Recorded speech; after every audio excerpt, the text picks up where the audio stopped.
بخاری شریف کی ایک روایت ہے، بنی اسرائیل کا ایک عابد تھا، اس نے ایک کمرہ بنایا ہوا تھا اور وہاں پر وہ اللہ کی عبادت میں مصروف رہتا تھا۔ ایک دن بارش ہوئی اور باہر موسم بہت اچھا۔ اب ایک کمرے میں رہ کے اس کا دل بھی تھک چکا تھا۔ اس نے کھڑکی سے دیکھا تو اس کو باہر کا موسم بہت اچھا لگا۔ اس نے سوچا کہ میں ذرا باہر نکل کے ٹھنڈی ہوا میں بیٹھتا ہوں، طبیعت میری فریش ہو جائے گی۔ چنانچہ وہ باہر نکلا تو شیطان کو بھی موقع مل گیا۔ ایک عورت تھی جو بکریاں چرانے والی تھی، وہ کہیں سے آئی اپنی بکریوں کو پانی پلانے کے لیے، چونکہ اس جگہ چشمہ تھا۔ اب اس دوران اس عورت نے بہت ہی نرم باتیں اس سے کرنی شروع کر دی۔ اب وہ بھی انسان تھا، چنانچہ اس کا دل بھی متوجہ ہو گیا، اور نتیجہ کیا ہوا کہ اس عابد نے، اتنے نیک بندے نے، اس عورت کے ساتھ بدکاری کر لی۔ اب جب اس نے گناہ کر لیا تو پھر اس کو احساس ہوا کہ مجھ سے تو بہت بڑا گناہ ہو گیا، مجھے چاہیے کہ میں جلدی جلدی غسل کروں اور اللہ کے سامنے توبہ کروں۔ چنانچہ وہ فوراً اپنے کپڑے جو ہے نا اتار کے، قریب پانی کا چشمہ تھا، وہاں پانی کے اندر داخل ہو گیا۔ جب وہ پانی میں نہا رہا تھا نا، تو اس وقت ایک مانگنے والا کوئی آیا اور اس نے آ کے اس عابد کو کہا کہ جی میں بھوکا ہوں، مجھے کچھ دے دو۔ عابد نے اسے کہا کہ دیکھو میرا جو جب ہے نا، اس کی جیب میں روٹی کا ایک خشک ٹکڑا ہے، وہ لے لو، وہ کھا لو، میرے پاس یہی کچھ ہے جو میں دے سکتا ہوں۔ چنانچہ اس فقیر نے وہ روٹی کا ٹکڑا لے لیا اور کھا لیا۔ اب اللہ کی شان دیکھیں کہ اس عابد کی موت کا وقت قریب تھا۔ اسی نہانے کے دوران اس کو ہارٹ اٹیک ہوا اور وہ فوت ہو گیا۔ جب وہ فوت ہو گیا تو اس کو فرشتے آئے روح لینے کے لیے۔ جہنم کے فرشتے کہیں کہ اس کو جہنم میں لے کے جانا ہے، اس لیے کہ اس نے بدکاری کی۔ جنت کے فرشتے کہیں کہ نہیں، اس نے نیکی کی ہے، 60 سال اللہ کی عبادت کی ہے، ہم اس کو جنت میں لے کے جائیں گے۔ تو فیصلہ یہ ہوا کہ اس کی نیکیوں اور گناہوں کا موازنہ کیا جائے۔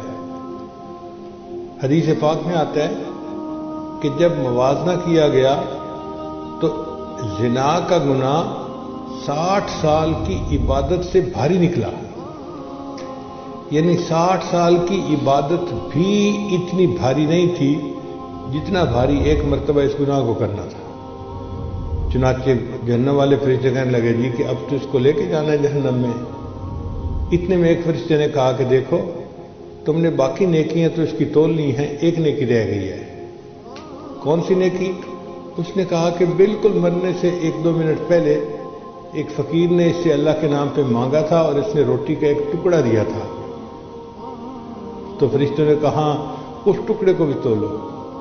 چنانچہ جب اس روٹی کے ٹکڑے کو اس کے نیکیوں کے نام اعمال میں ڈالا گیا، وہ اتنا بھاری نکلا کہ اس کے مقابلے میں سب گناہ ہلکے ہو گئے اور اللہ نے اس بندے کی مغفرت فرما دی۔ اب آپ بتائیے کہ 60 سال کی عبادت جو گناہ نہ بخشوا سکی، اللہ کے راستے میں ایک خشک ٹکڑا روٹی کا دے دینا اس نے گناہوں کو بخشوا دیا۔